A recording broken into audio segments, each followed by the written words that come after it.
Today, the ups and downs of property prices.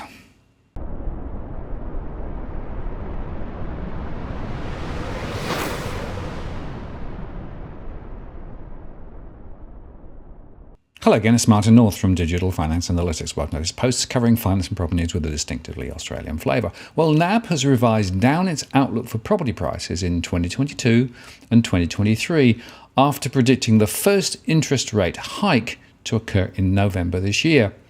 Property prices are now expected to reach a turning point in the second half of 2022 before falling in 2023, according to the latest residential property survey from NAB's Group Economics, led by Group Chief Economist Alan Oster. Overall, we see dwelling prices rising around 3% in 2022 before a decline of more than 10% in 2023, NAB said. We see this as a relatively orderly decline, and it's important to remember this correction comes after a very sharp run-up in prices over the last year. More broadly, we expect the economy to continue seeing healthy outcomes. NAB forecasts price drops of 11.4% in both Sydney and Melbourne in 2023, along with declines of 8.1% in Perth, 6.4% in Brisbane, 5.8% in Adelaide and 4.1% in Hobart. Moreover, price growth across the capital cities this year is anticipated to be only a fraction of the growth seen in 2021. For the full year, growth of 1.9% is expected in Sydney, compared to 25.3% last year, while Melbourne is expected to record growth of 1.2%, down from 15.1%. We have brought forward the timing of the correction we expect in house prices to late 2022 as affordability constraints begin to bite and rising mortgage rates place downward pressure on prices, NAB said. This would offset gains seen in early 2022, so that overall prices end the year roughly flat. House prices in Brisbane are predicted to end this year 4.2% higher, with growth of 4.5% in Hobart, 3.5% in Adelaide and 1.2% in Perth. More broadly, we expect the economy to continue seeing healthy outcomes with above-trend growth this year. We see unemployment drifting lower, boosting wages growth and driving more sustainable inflation, NAB said. This would see the RBA begin normalising rates from November 2022, with a steady series of hikes to come through 2023 and 2024. Now, elsewhere, the CBA is still trying to allow prices to boom because they announced a minority investment in a startup that helps mortgage-worthy borrowers overcome the deposit hurdle. Via its venture scaling entity, X15 Ventures, they've become a minority investor in deposit disruptor OwnHome. The major bank joined with other existing investors including GFC, Entree Capital, After Work and Possible Ventures in contributing to the company's $31 million Series A fundraising round led by strategic partner Square Peg. The money will be used to fuel the growth of the company that launched in March 2021 with the help of $150,000 from X15 Ventures after winning its fast-tracked program Accelerate 2020. This fundraise will help launch OwnHome into the Greater Sydney housing market. This is how it works. The startup aims to help mortgage-worthy borrowers buy a property sooner by helping them to overcome the deposit hurdle. It does this by buying a property for a customer and owning the title to the home, but allowing the customer to move into the home immediately on a rent-to-buy contract.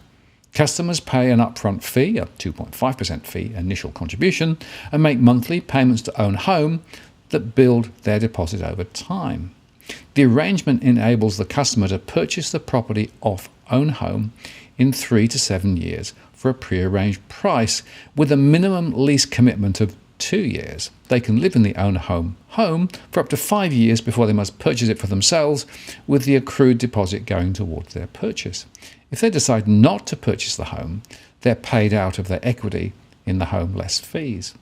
OwnHome announced that it had helped its first clients purchase their home outright under its rent-to-own model last year and has since helped 9 families to buy their home. It plans to buy 200 homes for approved customers over the next 2 years and reportedly now has more than 3,500 applicants on its waitlist. So this potentially, they say, offers an alternative path to home ownership. CBA and X15 Ventures notes that the startup provides an alternative path to home ownership for aspiring buyers who can afford regular mortgage repayments but are looking to overcome the deposit hurdle, particularly those with no access to parental financial support. Toby Norton-Smith, the managing director of X15, flagged the startup has been launched amid a growing housing affordability issue in Australia, stating that housing affordability is a challenge for many Australians, particularly young people and their families. We believe OwnHome will provide an alternative path to home ownership, particularly for first home buyers who are responsible savers but aren't able to rely on the bank of mum and dad for help with a deposit, Mr. Norton-Smith said.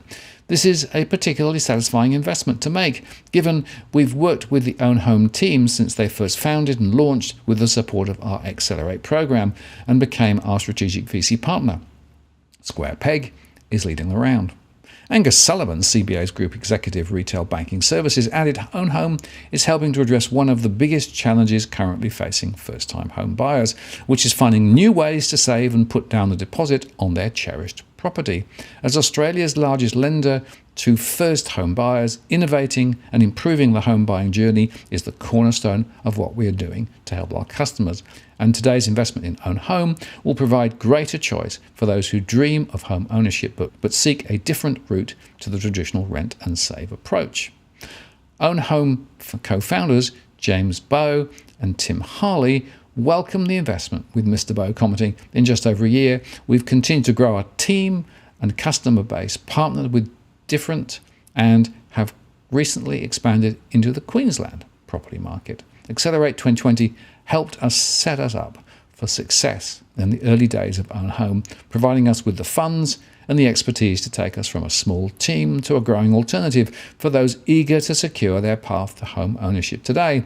As we scale and shape the model in Australia, we'll continue to benefit significantly from the support of like-minded partners in CBA and X15 who share our mission to help more people on the road to home ownership. Previously, Mr. Bowe worked in the San Francisco office of Bain & Company, while Mr. Harley was the head of Middle East for TransferWise and at Macquarie Capital before that.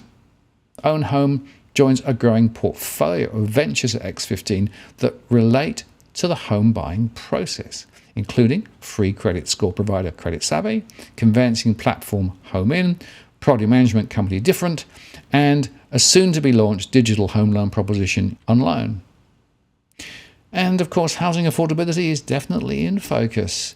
It's been in the spotlight recently as house prices have run rampant in Australia. Indeed, it now takes over 10 years or more to save for a home deposit in Australia, according to the ANZ CoreLogic Housing Affordability Report, up from 6 years in the 1990s.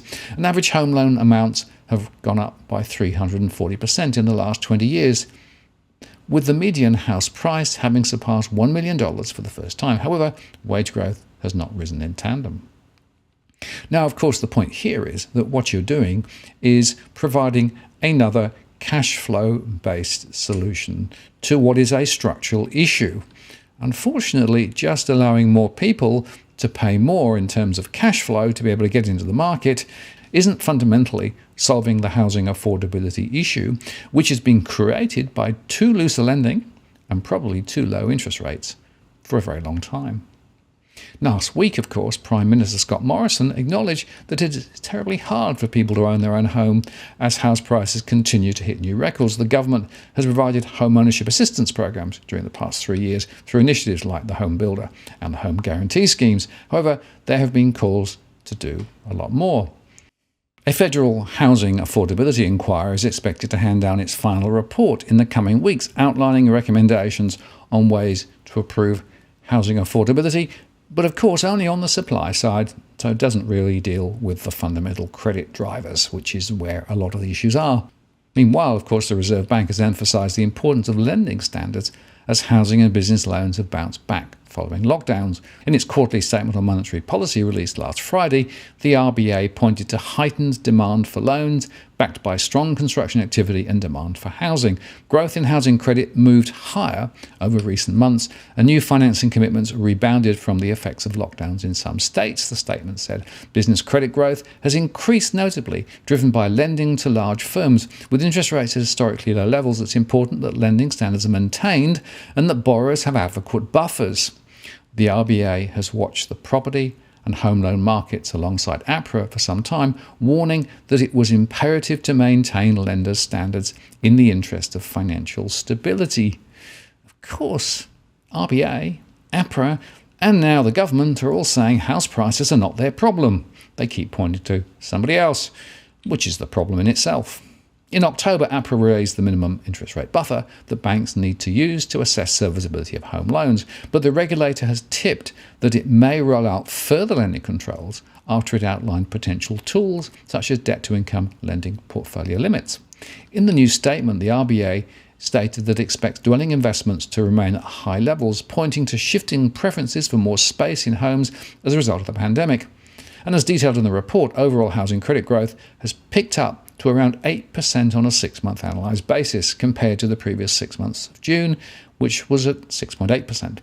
Investor credit growth has continued to grow since the middle of 2021, while owner-occupied credit slipped, then began to increase in more recent months.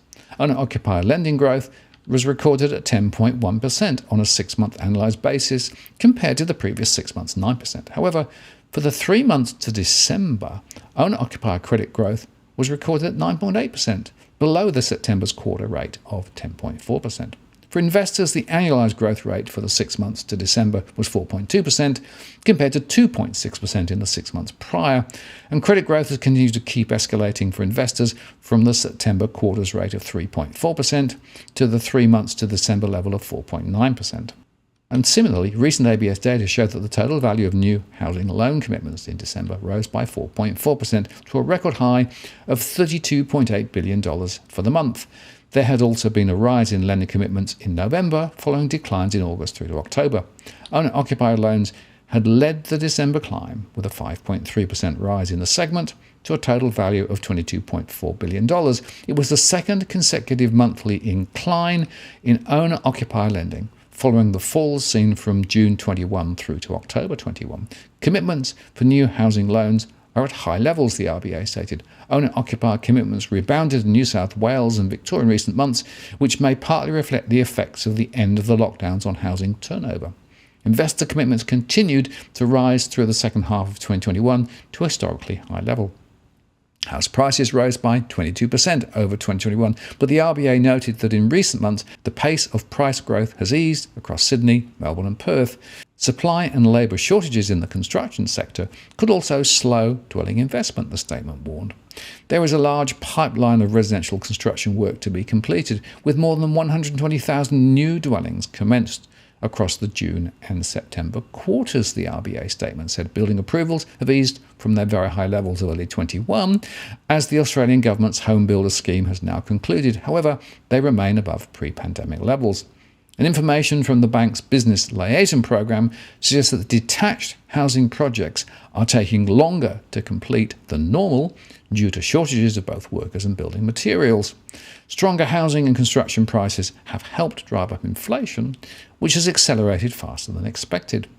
The monetary policy statement noted that stiff price competition among lenders for fixed-rate loans, resulting from the current record low cash rate of 0.1%, but interest rates on fixed-rate loans have drifted upwards in recent months. And notably, net payments into offset and redraw accounts have declined in the December quarter after increasing to a high level in the September quarter. The decline in December quarter payments reflected the end of lockdowns and the associated increase in consumption opportunities, the RBA statement said.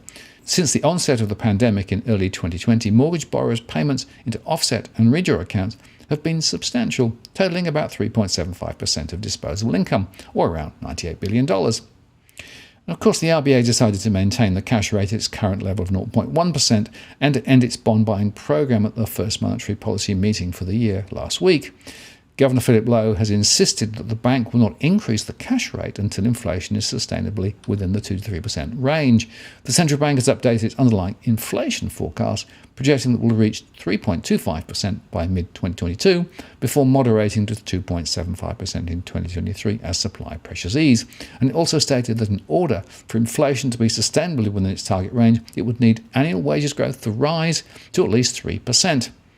But its central forecast is that the wage price index will rise by 2.75% over 2022, before it rises by 3% in 2023, except, of course, their ability to forecast wages growth over the last few years has been, frankly, abysmal. So if you stand back and think about all this, you can see that on one hand, people are worried about the lending that's going on, but on the other hand, nobody wants to stop the party because it's such a critical part of the overall economy.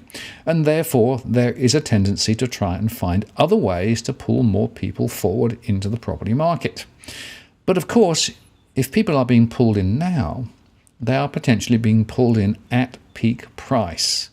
And therefore, the risk of prices deteriorating from this point is rising. And it could be that the negative equity trap starts to spring later. And remember this, you are a cash flow. If you are a mortgage payer, all they're worried about is that you keep paying for however long and in whatever mode. And whether it's a deposit or whether it's a mortgage repayment, if you are paying on a monthly basis, people will be happy. But the question is, consider the total costs that you are actually committing to, both in terms of fees over time, interest rates over time, and the total interest bill that you might be paying. And ask yourself, is it really, truly value for money? Now, before I go, a quick reminder that on Tuesday at 8 p.m. Sydney time, I'll be joined by Veronica Morgan. And as somebody who's right across the property sector, particularly in Sydney, we're going to be talking with her about the latest things that are going on in the marketplace, how things are moving and changing, and specifically the differences between the high-rise sector and the house sector, because there are some remarkable changes going on at the moment. So join us, 8 p.m. Sydney time, and of course you can ask a question live. I'm Martin North from Digital Finance Analytics. Many thanks for watching, and I'll see you again next time.